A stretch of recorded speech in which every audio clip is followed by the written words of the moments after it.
Hello दोस्तों, आपका स्वागत है हमारे यूट्यूब चैनल पर।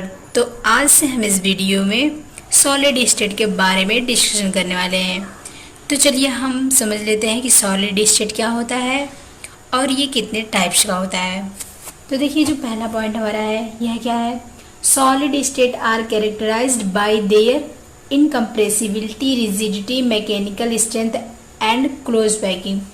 यानी कि सॉलिड स्टेट में जो उनके असंपीड्यता और उसका जो कठोरता होता है, जो पदार्थ हम देते हैं, और उसकी जो मैकेनिकल स्ट्रेंथ होती है यानी कि यांत्रिक स्ट्रेंथ जो होती है, और उसकी क्लोज पैकिंग, इसके बारे में डिस्कशन करते हैं। ठीक, तो ये सॉलिड के केस में है। अब देखिए दूसरा पॉइंट क्या है। In solid state particles of the matter atom ion molecule are unable to move. Solid state में जो पदार्थ के पार्टिकल होते हैं, यानी कि जो सॉलिड जो पदार्थ होता है उसके जो पार्टिकल्स हैं, जैसे कि उसमें एटम हो गया या फिर आयन हो गया या फिर जो उसके मालिक्यूल है यानी कि परमाणु, आयन और अणु, वे गति करने में असमर्थ होते हैं। ठीक, यानी कि वो गति नहीं कर सकते हैं फ्रीली।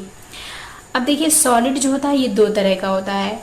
एक होता है क्रिस्टलाइन सॉलिड और दूसरा जो होता है एमॉर्फस सॉलिड। तो इसको हम बारी बारी से समझ लेते हैं। तो देखिए, क्रिस्टलाइन सॉलिड क्या होता है। A substance whose constituent are arranged in an orderly manner in a definite geometry atom is called crystalline solid. अब जैसे कि देखिए, वह पदार्थ जिनका जो कॉन्स्टिट्यूट होता है यानी कि जिनकी संरचना एक तरीके से अरेंज होती है, मतलब कि व्यवस्थित होती है, ऑर्डरली मैनर यानी कि आदर्श रूप में एक तरीके से वो अरेंज होता है। इनडेफिनिट जियोमेट्री एटम यानी कि उनका जो जियोमेट्रिक यानी कि ज्यामितीय संरचना जो होती है वो डेफिनिट होती है, यानी कि वो निश्चित होती है। ठीक, तो उसी को हम क्या कहते हैं, क्रिस्टलाइन सॉलिड कहते हैं। जैसे कि salt, NaCl, sulphur, diamond, graphite, etc, ये सभी क्रिस्टलाइन सॉलिड के एग्जाम्पल हैं। तो ये हमें याद रखना चाहिए। और देखिए, the regular arrangement of particle extend over large distance in 3 dimensional network of crystal. यानी कि जो इनका अरेंजमेंट होता है वो रेगुलर होता है, इनके पार्टिकल्स का जो अरेंजमेंट होता है वो रेगुलर होता है। यदि हम जितनी भी यानी कि इनके पार्टिकल्स में हम जितनी दूरी तक इनका हर एक पॉइंट पे निकालेंगे तो उनका डायमेंशनल नेटवर्क जो होता है वो क्या होता है, अरेंजमेंट तरीके से होता है, तो वो क्रिस्टलाइन सॉलिड में आता है। यानी कि उनका जो गलनांक होता है वो भी निश्चित होता है। तो ये चीज़ हमें ध्यान देना है। अब हम आगे बढ़ते हैं, एमॉर्फस सॉलिड क्या होता है। देखिए, एमॉर्फस सॉलिड जो होता है ये है a substance whose constituent are not arranged in an orderly manner in is called amorphous solid. They do not have definite geometry pattern.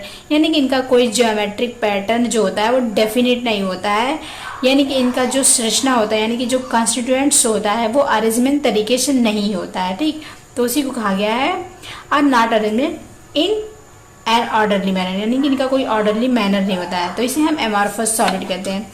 अब देखिए, इसके कौन कौन से एग्जाम्पल है। और देखिए, इसका जो गलनांक होता है वो अनिश्चित होता है। इसमें निश्चित होता है क्रिस्टलाइन में, एमॉर्फस में अनिश्चित होता है। इसके एग्जाम्पल हैं ग्लास, रबर, प्लास्टिक। ठीक, तो ये सब जो होते हैं एमॉर्फस सॉलिड के अंतर्गत आते हैं। अब देखिए, some amorphous solid are have short range arrangement, यानी कि जो इनका अरेंजमेंट होता है वो शॉर्ट रेंज का होता है। It does not extend more than a few angstrom, thus the amorphous solid are said to have short range order. यानी कि जो इनका एक्सटेंड होता है वो अच्छे से मतलब अरेंजमेंट तरीके से यह नहीं होता है। मोर देन अ फ्यू एंगस्ट्रॉम यानी कि कुछ ही इनका मतलब जितना दूरी हम बढ़ते जाएंगे, यानी कि जहाँ जहाँ पे इनका हम अरेंजमेंट निकालेंगे सब अलग अलग होगा, यानी कि इनका शॉर्ट रेंज होता है। ठीक, थोड़ी थोड़ी दूरी पे यानी कि एंगस्ट्रॉम पे भी इनका अरेंजमेंट चेंज होता रहता है। अब देखिए, ये जो है इसका अनिश्चित गलनांक होता है और इसे हम सूडो सॉलिड और अभी हम यहाँ पे देखेंगे सूडो सॉलिड और सुपर कूल्ड लिक्विड के बारे में। देखिए, सुपर सॉलिड क्या होता है या फिर इसे हम सुपर कूल्ड लिक्विड भी कहते हैं।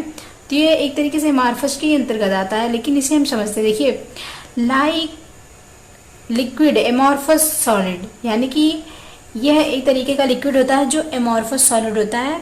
Have a tendency to flow, जिसके पास फ्लो होने की टेंडेंसी होती है ना, यानी कि इसके पास एक तरीके से प्रवाह की टेंडेंसी होती है। Therefore these are also called pseudo solid or super cooled liquid.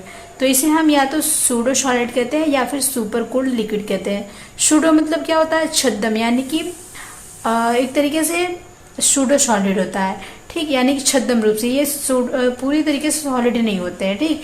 तो इसी के कारण इसे हम सुपर कूल्ड लिक्विड भी बोलते हैं। जैसे कि ग्लास हो गया, ग्लास मतलब जो कांच होता है। तो अब हम यहाँ पे समझते हैं कि आखिर कांच को क्यों हम सूडो सॉलिड बोलते हैं या फिर इसको सुपर कूल्ड लिक्विड बोलते हैं। देखिए, glass panes fixed in window और door of old buildings are invariably found to be thicker at the bottom than at the top. This because the glass flow down very slowly and thus makes the bottom slightly thicker than the top. देखिए, इसमें जो glass होता है, जैसे कि बहुत पुरानी building जो बनी होती है जिनमें कांच की खिड़कियां ग्लास लगी होती है, तो उनका जो नीचे का बॉटम साइज होता है वह थोड़ा मोटा हो जाता है ऊपर की थिकनेस की अपेक्षा, यानी कि ऊपर के विड्थ की अपेक्षा नीचे का जो विड्थ होता है वो ज़्यादा हो जाता है। यानी कि जो ग्लास होता है वो पिघल करके उसके जो पार्टिकल्स हैं वो नीचे आ जाते हैं, यानी कि टेम्परेचर बढ़ने के साथ साथ उनके कुछ पार्टिकल्स नीचे आ जाते हैं। इसीलिए इसे हम सुपर कूल्ड लिक्विड भी बोलते हैं या फिर सूडो सॉलिड बोलते हैं। यानी कि वो सॉलिड तो है लेकिन पूरी तरीके से सॉलिड नहीं है, वह टेम्परेचर बढ़ने पे उसका शेप चेंज हो जाता है, ठीक। अब देखिए, pitch in another example of pseudo solid. जो पिच है ये भी एक एग्जाम्पल है सूडो सॉलिड का, पिच, ठीक। और अगला क्या है, pseudo solid are characterise by. Pseudo solid को हम दो तरीके से कैरेक्टराइज करते हैं। देखिए कौन कौन से। तो एक तरीके से देखिए, ये जो है, दे do not have sharp melting point, they soften over a long range of temperature. यानी कि इनके पास शार्प मेल्टिंग पॉइंट इनका नहीं होता है, और ये क्या, ये लॉन्ग रेंज, यानी कि इनका यह जो टेम्परेचर पाने पे इनका जो रेंज होता है वो लॉन्ग हो जाता है। यानी कि soften over a long range, यानी कि ये जो मुलायम होते हैं, यानी कि सॉफ्टन, यानी कि एक तरीके से कि इनका जो सॉफ्टनेस होता है वो बढ़ जाता है, यानी कि टेम्परेचर बढ़ाने पे, ठीक। और इनका मेल्टिंग पॉइंट शार्प नहीं होता है, यानी कि एक फिक्स नहीं होता है।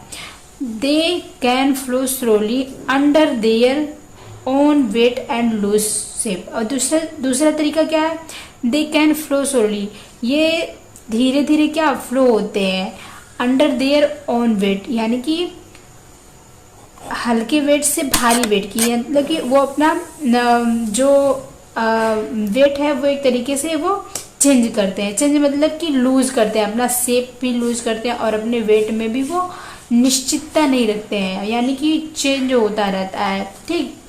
यानी कि जिधर उनका अगर जो साइज भारी रहता है, अगर मान लीजिए जैसे कि यहाँ पे खिड़की जो है ऊपर पतला हो जाता है उसका परत ज़्यादा टेम्परेचर की वजह से, जो पुरानी बिल्डिंग होती है, तो और नीचे उसका जो टेम्परेचर, नीचे जो उसका परत होता है वो मोटा हो जाता है। तो इस बेस में हम समझ सकते हैं कि they can flow slowly under their own weight and lose shape, यानी कि वो अपने शेप को खो देते हैं। यानी कि जो पहले उनका आकार हम दे करके जिन खिड़कियों को पहले जिस कांच से जिस तरीके का आकार देते हैं वो उस आकार में नहीं रह पाते हैं, ठीक। अब हम यहाँ पे कुछ पॉइंट देख लेते हैं जो कि क्रिस्टलाइन और एमॉर्फस सॉलिड के बीच में डिफरेंस है। तो देखिए, difference between crystalline and amorphous solid. पहला पॉइंट क्या है, they have definite and regular geometry. इनके पास इनका डेफिनिट रेगुलर ज्योमेट्री होता है, ठीक। यानी कि एक तरीके से इनका निश्चित ज्योमेट्री होता है।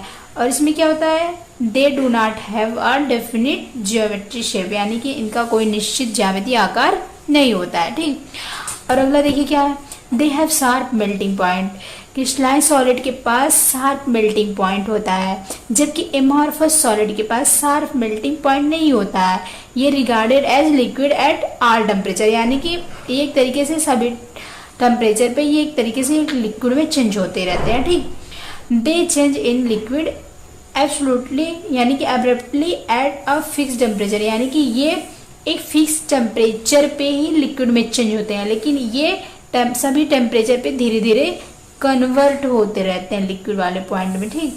तो एक तरीके से इनका एक फ्लो चलता है और ये अचानक से एक फिक्स पॉइंट पे जा करके लिक्विड में चेंज होते हैं, ठीक। अब अगला पॉइंट क्या है, देखिए इसका जो अरेंजमेंट है देखिए कैसा है, ये जो एक तरीके से फिक्स है, यानी कि यहाँ पे इसका पार्टिकल्स सेम तरीके के पाए जा रहे हैं। लेकिन इसमें क्या होता है, इसमें ये जो एमार्फस होता है इनके पार्टिकल्स जो होते हैं, कभी यहाँ पे होल वाला रहेगा, कभी यहाँ पे फुलफिल रहेगा, तो इस तरीके से होता है इसमें, ठीक।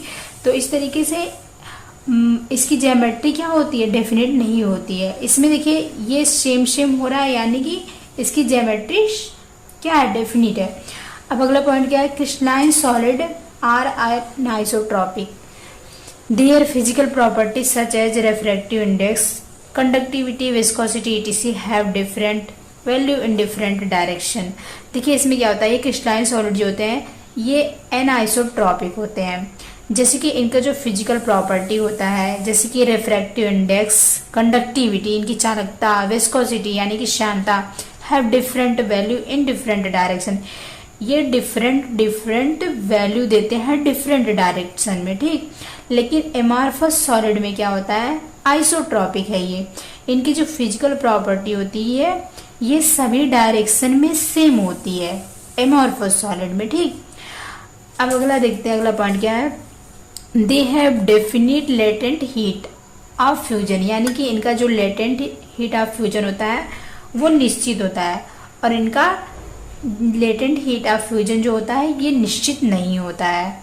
अब देखिए ये ट्रू सॉलिड होते हैं और ये सूडो सॉलिड होते हैं, यानी कि झूठे क्रिस्टल, झूठे ठोस होते हैं। क्यों? क्योंकि ये लिक्विड में चेंज होते हैं टेम्परेचर बढ़ने पे, तो इसीलिए हम इसे क्या कहते हैं, सुपर कोल्ड लिक्विड बोलते हैं, यानी कि धीरे धीरे इनका जो आकार होता है वो चेंज होता रहता है। और ये देखिए लॉन्ग रेंज ऑर्डर, इनका जो रेंज होता है वो लॉन्ग रेंज होता है, जबकि इसका जो होता है वो शॉर्ट रेंज होता है। तो आशा करती हूँ दोस्तों आपको ये समझ में आ गया होगा। तो मिलेंगे हम नेक्स्ट वीडियो में, तब तक के लिए आप लोग पढ़ते रहिए और अपना ख्याल रखिए। धन्यवाद।